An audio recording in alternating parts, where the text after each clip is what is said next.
Hello friends, Yarrow Stanchak here. Experiment number 3, a continuation of the prior 2 experiments and video 21.0c.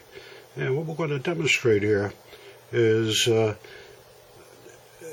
thought that it would be worthwhile to see what would happen if the coils, single strand coils, were all wired together in a parallel configuration, yielding a net overall resistance in the circuit of about 0.4 ohms. Pretty low.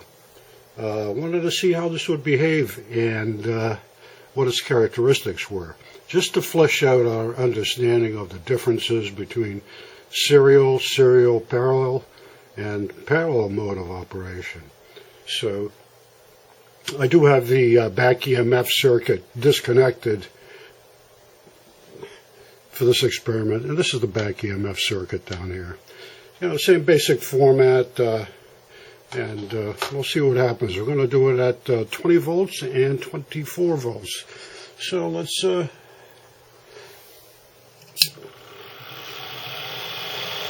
okay, keep an eye on the amperage on the power supply. You'll note that it's relatively stable, around 2.2, and that the machine accelerates very slowly. It takes about a minute for it to get up to full speed, which is about 5,500 RPM. And the amperage will stabilize somewhere around 2.20. It doesn't vary that much. The most interesting aspect of it is the basic voltage curve, but I'll explain that later. All right, so the first thing, let's take a look at how this thing behaves when we put a load on it, and I'll do that manually with the finger test. I'll try to stall it, but watch the amperage on your right.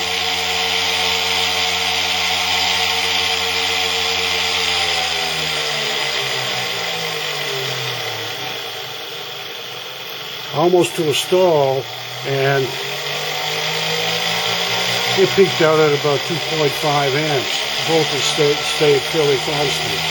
Very interesting, almost like a constant amperage device. Very little torque. So we've done this first piece. Let me just zoom in on the oscilloscope.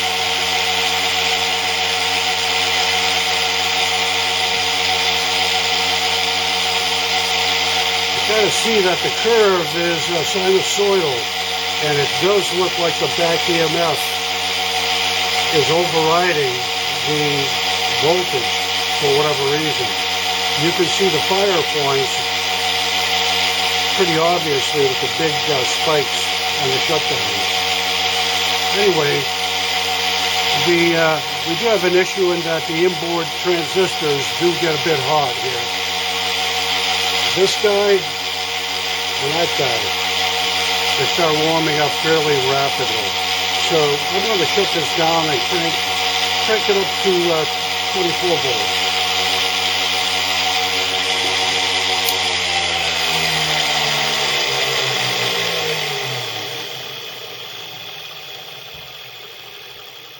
Okay, let's just zoom out here.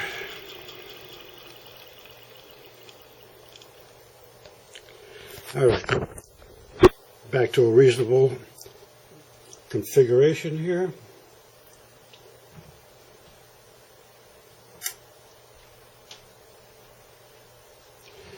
Okay, and we'll give it a start here at 24 volts. Again, 5,500 RPM, 5,600 RPM in the previous voltage, and about 2.2 amps.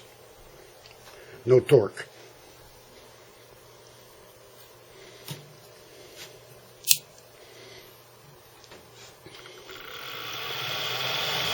Okay, it starts off at about 3 amps.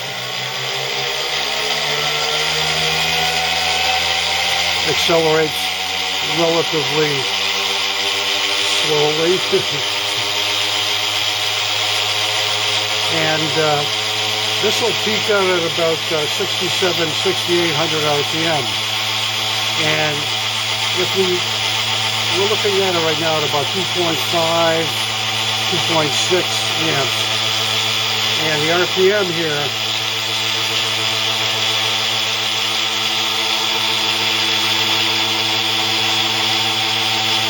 right now it's 6,600 RPM. Gives you an idea. Let's see what happens if, again, watching the amperage on the right. Let's see what happens when we try to put this to a dead stop.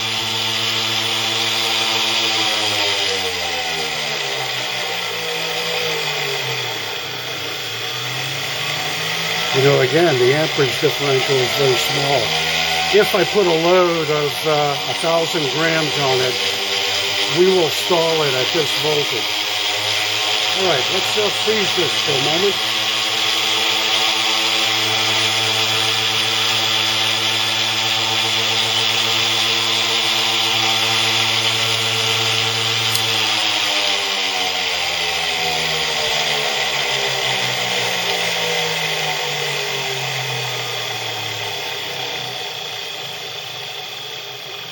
All right, so at this point, we're looking at the screen display.